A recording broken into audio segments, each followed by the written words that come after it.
এই লেসনে আমি আপনাদের সাথে কথা বলবো রো, কলাম এবং ইনডিরেক্ট এই তিনটা ফাংশন নিয়ে। তো প্রথমে আমি কথা বলবো ইনডিরেক্ট ফাংশন নিয়ে।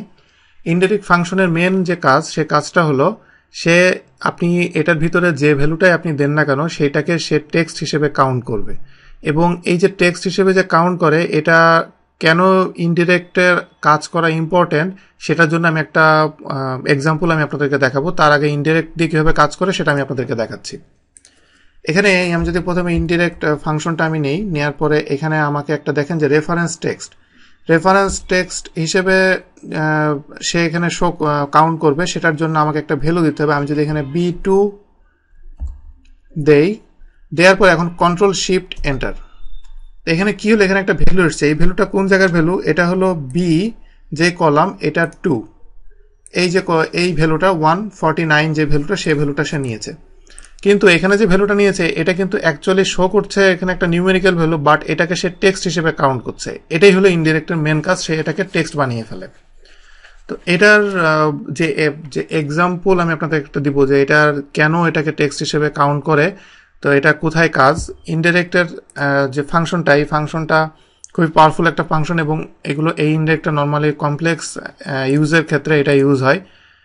তো এখানে আরও যে দুইটা ফাংশন দেখেন, রো এবং কলাম, এই দুটো ফাংশন নিয়ে কথা বলতে গেলে আমি তখন ইনডিরেক্টের এই এক্সাম্পলটা দেখতে পারবেন। তো এখানে আমি রো, কলাম এই দুটো আমি দেখাবো না, আমি জাস্ট আপনাদেরকে একটাই দেখাবো, রো দেখাবো। এর কারণ হলো রো এবং কলাম জাস্ট একদম সেম ভাবে কাজ করে, জাস্ট একটা রো বরাবর আর একটা কলাম বরাবর, বা দুইটার ইউজ করা থিম সেম। এখন আমি এখানে রো কলাম যেটা, সেটা আমি এখান থেকে নিলাম। আচ্ছা, রো নেয়ার আগে আমি এটা কয়েকভাবে নিতে পারি। আমি জাস্ট এখান থেকে পুরা সেল আমি সিলেক্ট করলাম অনেকগুলা করে, আমি এখানে রোটা সিলেক্ট করলাম। করার পরে আমি এখানে 112 এটা দিয়ে এখন আমি যদি কন্ট্রোল শিফট এন্টার দিই, তাহলে দেখেন যে আমাকে রোয়ের যে নাম্বারগুলো এখান থেকে 1 থেকে 11 পর্যন্ত শো করছে। তো এখানে মেন ব্যাপারটা হলো যে আপনি যে এখানে অনেক সময় আপনার অনেক ডাটার পাশে বাম দিকে উপরে এরকম লেখার দরকার হয় যে কত নাম্বার রো থেকে আমি কত নাম্বার রো পর্যন্ত কাজ করছি, বা এই ধরনের আপনার রেফারেন্স আপনার দরকার হতে পারে। তো এই ধরনের রেফারেন্স আপনার দরকার হতে পারে, এইসব ক্ষেত্রে আপনি এই যে রো যে ফাংশনটা, এই ফাংশনটা আপনি ইউজ করতে পারবেন।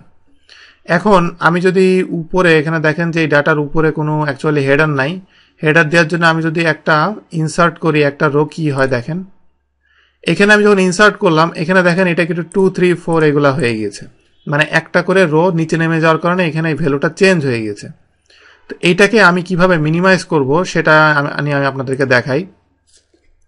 এটা মিনিমাইজ করতে গেলে প্রথমে আমি এখানে রো নিলাম। রো এর ভিতরে আমি এবার ইনডিরেক্ট যে ফাংশনটা, সেই ফাংশনটা নিব। ইনডিরেক্ট ফাংশন নেওয়ার পরে এখানে এটার ভিতরে 1:12 দিয়ে আমি এটা ব্র্যাকেট দিয়ে ফিনিশ করলাম। এই যে ব্র্যাকেট ইনডিরেক্টের ভিতরে নাম্বারটা দিলাম, নাম্বারটা দেওয়ার পরে এই যে আমি ডবল কোটেশন দিলাম, দিয়ে এটাকে আমি টেক্সটে কনভার্ট করে ফেললাম, সেটা টেক্সট রেফারেন্স হিসেবে কাউন্ট করবে। এখন আমি যে কন্ট্রোল শিফট এন্টার দিই, তাহলে এখানে নাম্বার 1 দেখাচ্ছে। আমি পুরোটা সিলেক্ট করে আমার করার কথা ছিল, আমি পুরোটা সিলেক্ট করি নাই, তখন আমি এখন আবার পুরোটা সিলেক্ট করে দিচ্ছি। করে আমি এবার রো এর ভিতরে ইনডিরেক্ট নিব।